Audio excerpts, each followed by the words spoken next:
Había una real posibilidad de entrar en prisión.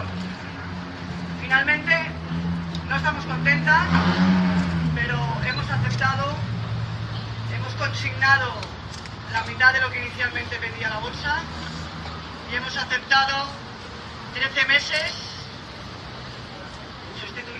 de prisión, pero que no entraremos en prisión.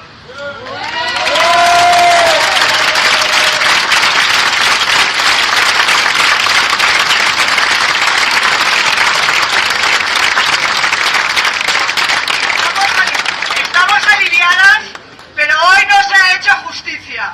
No estamos contentas. Así que muchas gracias a todos, de verdad. Y Laura.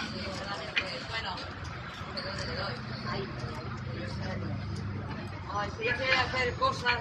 Sí. A ver. Bueno, como decía Eva, muchísimas gracias. Sois maravillosos. Qué grande es la CGT, qué grandes sois todos aquellos compañeros y compañeras que también habéis venido a apoyarnos. Es verdad que no estamos contentas, que salimos con una sentencia.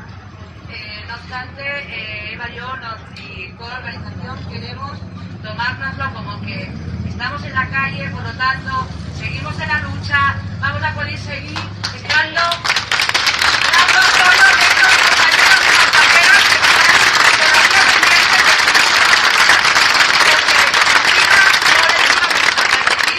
que apartaran a Eva y a mí de la lucha, que es para lo que estamos aquí, con todos vosotros y vosotras. Vamos a tomarlo en positivo.